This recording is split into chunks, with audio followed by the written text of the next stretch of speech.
we have JW versus Mr. E once again. JW has been a Greninja player that's really been on come up throughout this game. He's been showing up at a lot of events. He's probably one of the top Greninja players in the world, I'd say. He's got a couple of really nice upsets in his ledger. One of the best players from Canada, I do believe, right? Yes, yeah. yes.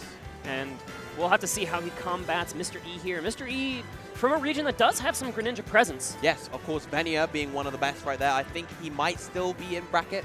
Venia, I do believe he did lose to someone at some point in the bracket, but Venia has, and he also had a fantastic performance yesterday in doubles, getting all the way to, I think, 5th with Nick C after getting knocked to losers round 1. Round 1 of his pool, right? In doubles. Yeah, doubles pool. Yeah. Holy, how many sets is that in doubles? A lot. Double sets are long. That is a lot. I would need a nap after that, but you know, those guys are here to play. Tri-State pretty good at doubles. There was another Greninja team. There was Professor MDW and Jewel that I believe got 9th in doubles. Another Tri-State Greninja Robin duo. Robin, yes. Jules Robin is crazy, but we are not going to be focusing on Robin here. We are going to be focusing on Greninja and Lucina. Now, of course, we've seen a load of Lucina. What do you think Greninja's going to be trying to do in this game? Down to a lot. Down to a lot. Pretty good. It's a pretty good button. Dash attack a lot. Dash attack a lot. It's a pretty good button. Shuriken a lot. Yeah, well, we were talking a lot about how Myron had to control some horizontal space, right? Greninja has a really fast dash speed and has that projectile to kind of be a nuisance to Lucina, who's trying to get in, doesn't have a projectile to try and counter camp with. Yeah. So you're going to be trying to use those aerials to try and like get in over the shurikens, and if you mix up the timing here with the shurikens and with the dashes and the down tilts, you can really get your combo game started and get a lot of big damage going. I'm excited to see this because I actually really don't have too much Greninja commentary experience of my own in this game. We do have a good Greninja from Minnesota by the name of Shinjobi, who comes out to a lot of our stuff, but he hasn't really been traveling that much, so we've been missing a little bit of Greninja experience in the Midwest. Ned does mess around with a Joker from time to or I'm sorry, not Joker, a Greninja. He has a Joker too, but a Greninja from time to time. But I'm excited to see what JW has to show here. Absolutely. I think, yeah, as you mentioned before, a lot of people definitely see JW as one of the best Greninjas at the moment. Of course, we have the Japanese Greninja Leia, who had that amazing run at Frostbite a few months ago. And I believe he's still a strong presence in Japan as well. Then, of course, in Europe, we still have Ice Studying as well as Shook from the Netherlands. He's like one of the new up-and-coming Greninjas that's kind of found his footing in this game. But enough about those players. We are here for JW versus Lucina. Here we go, game 1.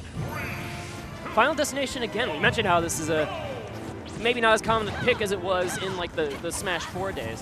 Players have been going to like Town and City or Kalos when they're looking for those larger stages. But we're seeing it struck to here at the outset of this set. Very interesting indeed. But all right, opening gambits going the way of JW as he gets these dash attacks, as he gets these down tilts to fairs. Big damage already racking up.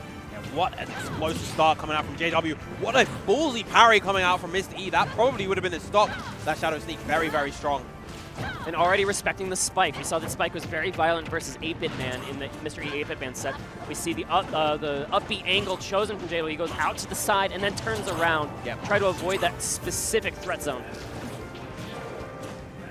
A big threat zone it is. Lucina is such a versatile, such a threatening character in a lot of ways. And now Mr. E pretty much evening up this game. JW, once he got caught in the corner, he's been really struggling to find his way out.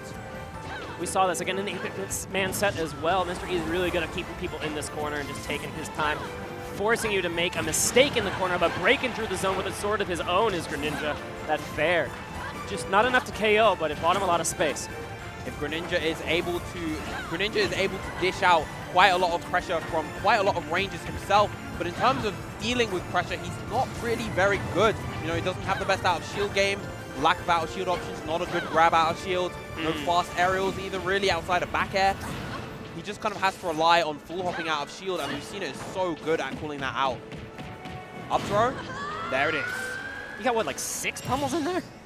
Just to make sure? Greninja's got a real fast pummel in this game. There you have it. Still going to get battered away here on the left side. He tries to hold on to the stock and get a little bit extra credit started, but this ledge trapping from Mr. E has been worth so much mileage.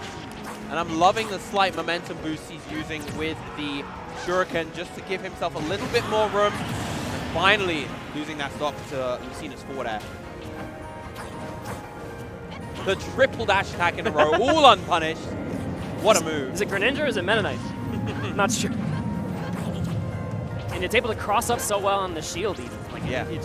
It covers so much space, but not at all deterred right now as Mr. E as he tries to get that dancing blade into the corner. But he gets turned around actually just out of the gambit afterwards.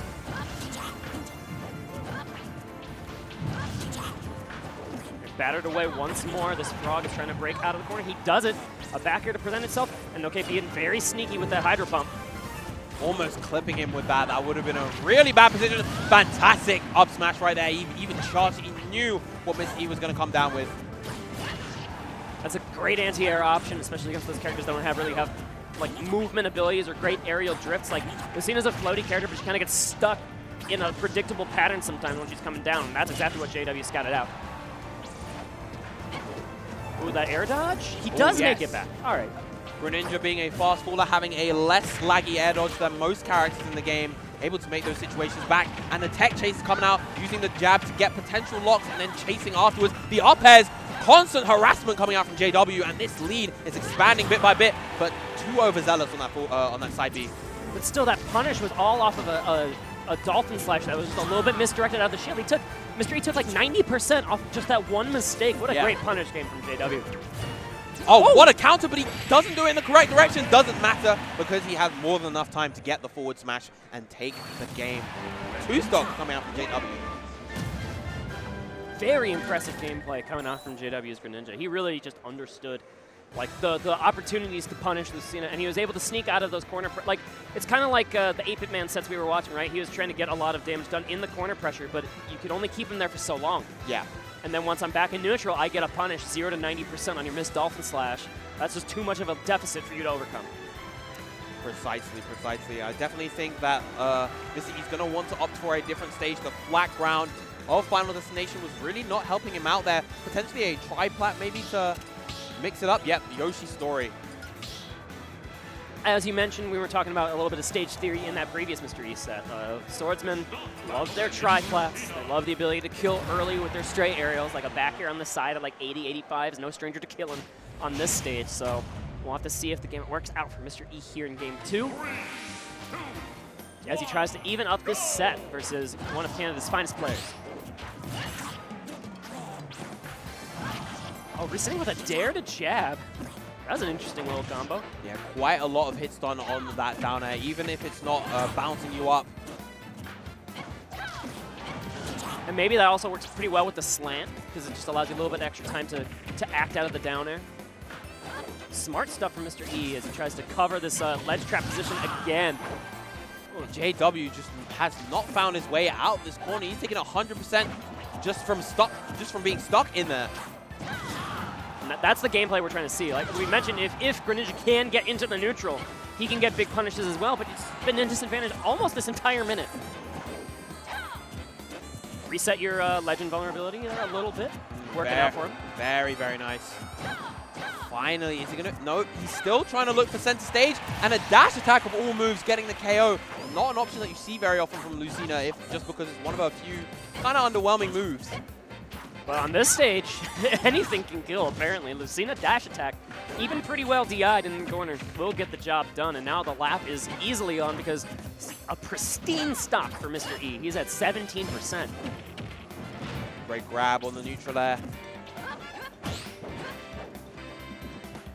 JW's just been kind of struggling to find center stage, and even when he does, he's not able to really put himself in an advantageous position. Mr. E only having taken 27% this whole game. You'd think Mr. E won the last game with how one-sided this has been so far. You would think, but maybe that's just the veteran status of Mr. E versus the upstart JW. He just has this adaptation on lock currently versus the Greninja. Oh, but going very low as JW gets turned around instead as like a pseudo ledge trump out of the recovery. Turns into a back air and turns into a very fortuitous stock. But all right, answering the call right back. Very, very nice. Really fortunate he was able to get that early stop with the back air. Is he going to get more? A third? No. Good air dodge from Mr. E. And he saved the jump. Yep, the directional air dodge using that as like just a momentum transfer to try and turn around and get a better positioning for your recovery without expending the more riskier option of your double jump.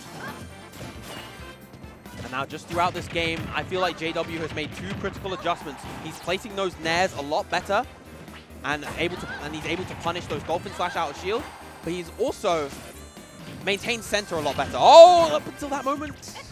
He like ledge cancel the shadow sneak into, oh, that was crazy, but it's all right. Mr. E is okay. He is unscathed by that gambit.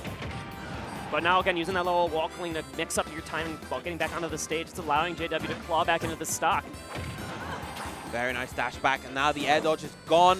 Try to go deep for the edge guard, but Lucina recovering really, really well. You don't really see players directionally air dodge away from the ledge in that situation. That's what Mr. E was trying to do, to respect how far JW will go out to get those stocks. But all right, JW finds another one in this neutral gameplay in the center of the stage. Mr. E has to come up with something here. If he were to give up that lead where he had like 17% on his first stock while taking like the almost both stocks of JW's, that would be a huge win in the book of JW. But yeah, Mr. E is one solid hit away from sealing this game. That Dolphin Slash, not enough to do it just yet, but he cannot afford, JW that is, cannot afford to take another one of those.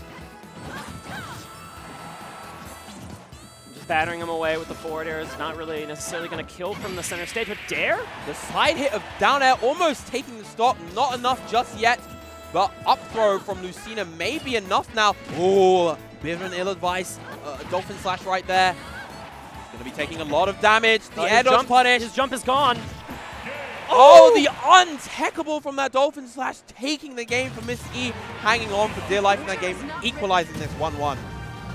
JW was pixels away from stealing that. Pixels away. But somehow the untechable found itself. And that is, the Smash is a game of inches for him. It absolutely is, and you see it there. If that forward air was just a little bit closer or a little bit faster, that would have been the turnaround, because there was no jump on the part of Mr. E. He would just fallen lazily to his demise over on the right side of the stage, and JW would have been fine. But as the clash occurred, it turned the game around.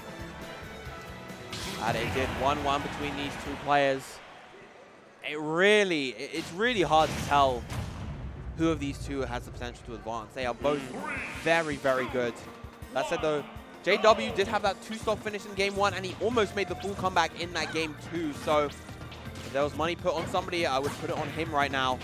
Yeah, I do think momentum is in JW's corner, despite losing that game, especially if he can just understand that and just play calmly and play with the exemplary punish game we saw in the game 1 specifically, where he saw some like 0 to 90 combos on these Dolphin Slashes if you can bait them out at certain times.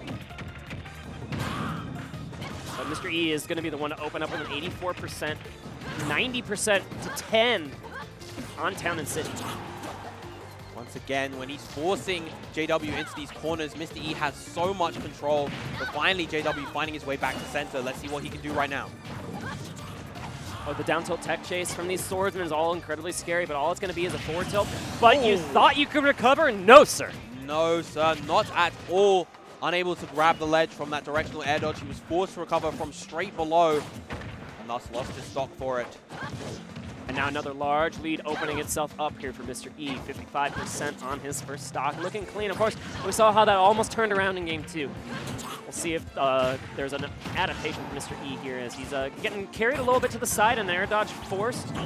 He's got to use the directional one, and there's nowhere to go. Yeah. Greninja off stage is really, really scary. Having those high jumps, pretty fast air speed as well, and the fast full speed just allows him to exploit those long-range aerials. That's going to be a ledge regrab and a big forward smash for Mr. E. If there's anyone who's not going to let you get away with a ledge grab, it is absolutely Mr. E. He's been doing that since Smash 4, since that mechanic was introduced in this game. And Lucina, one of the best characters, one of the strongest characters at making you pay for regrabbing that ledge. And now that forward smash, a big momentum shift in the favor of Mr. E. He has been looking spectacular so far, but finally JW lands that hit. Oh, and I actually thought that was like a back air, like he landed like back air 1. I thought we were able to get like a regrab or something out of it, but instead breaking through the zone is Mr. E, not allowing any shenanigans with some back air drag downs. But he still finds himself in a corner position here, got to break out of it somehow. Cross-up roll seems to be the technique, but now you get hit. There's the drag down. Excellent drag down, trying to get these jab locks, but Mr. E always privy with the tech. Once again. Oh, what a great call out on the forward smash. excellent play coming out from JW. That was so beautiful. The whole time he was pushing his advantage aggressively with those attacks. And that one time he chose to roll allowed him to get the big punish. And that was really bold that he even understood that Mr. E's option was going to be that forward smash, because that was like an up air drag down, right? That Mr. E just immediately forward smashed out. You don't really think players are going to do that. That's such an obscure option, very risky. Mr. E obviously paid the price, but JW, the wherewithal to punish that was very wise. Mr. E getting all these grabs, not allowing JW once again to land back into center stage. Finally finds his footing in neutral. Another back air. Doesn't get the full one, and a good high up B coming out from Mr. E. He needed that high up B to just snipe away the Greninja, not allowing him to do any more of those resets on the recoveries. Oh no, okay, great tech.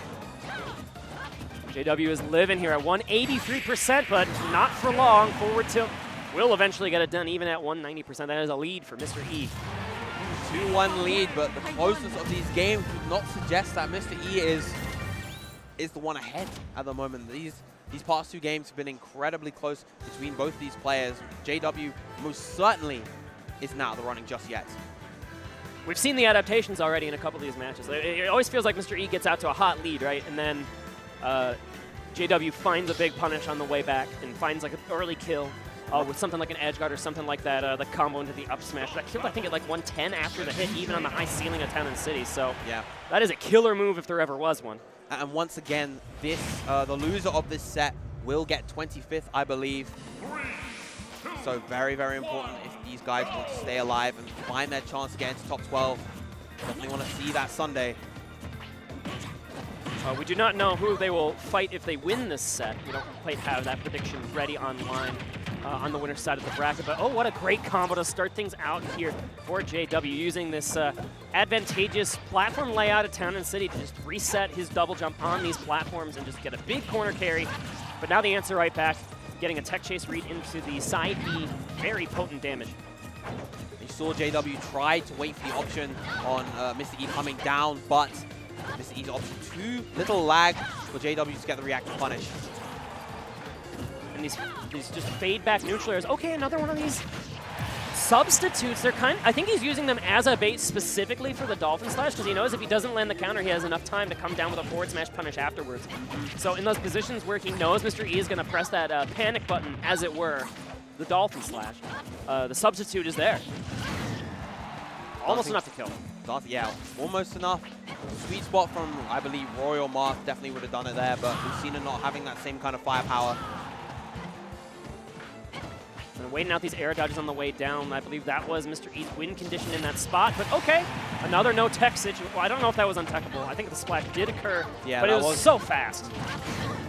What a great sequence coming out from JW, immediately seizing that stock away, and now a full stock lead in this game 4.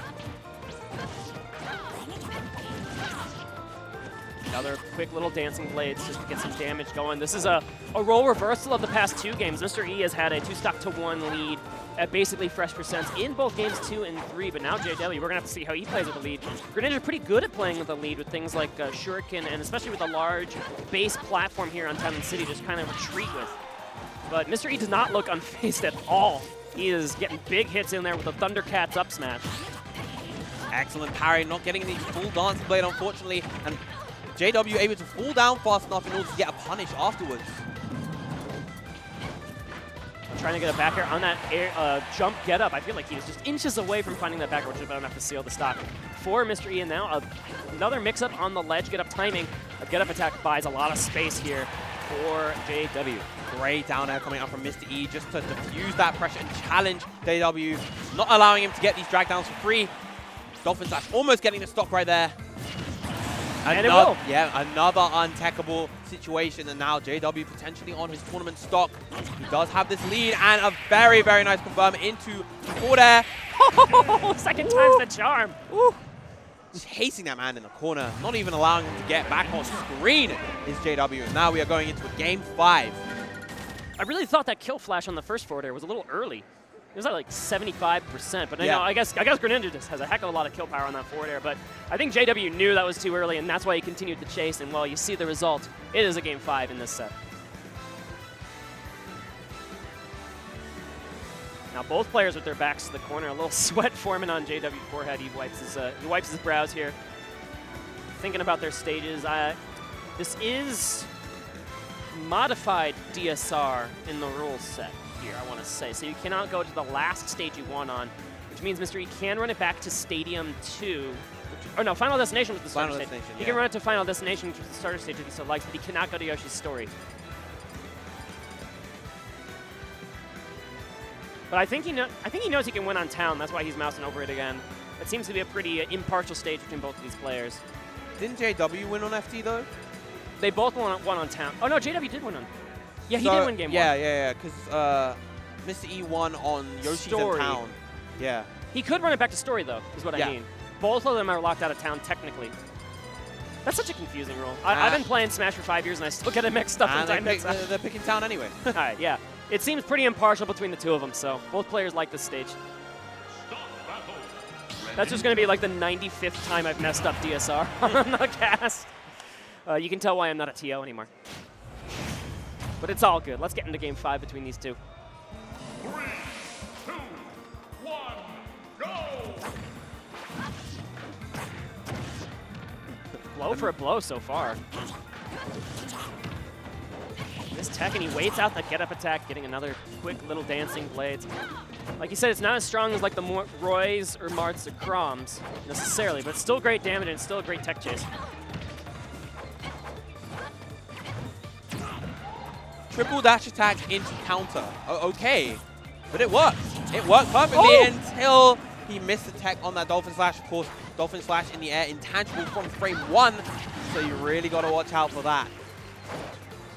And it feels like that win condition from JW has just been stuffed just barely enough times by Mr. E's early recoveries and things of that sort. We see how much he likes to edgeguard this linear recovery if he can find the openings, and that even that directional air dodge was expended by Mr. E, so I feel like it was really JW's stock to take, but suddenly the momentum of this entire Game 5 has been reversed. Yeah, definitely much less than ideal for JW. He can still take the stock with a dash attack into the forward air. Yeah, I really must be underestimating the power of that forward air. It hurts like a truck. I believe it was made stronger in this game compared to the previous one. I feel like Mr. E DI'd that just right, and he still died. It is really, really powerful in this game. Spot dodge to jab. Gonna work out here for JW. I believe that jab is Greninja's fastest button. Excellent cross-up on that back air. Very ambiguous. And these fading fairs have just been so good. Sometimes Mr. E can use them to like cross up a shield at a really ambiguous point. Sometimes he can just use them to kind of use as a get-off-me tool when Greninja's being a little bit too anxious with like a down tilt, forward tilt, or a dash attack.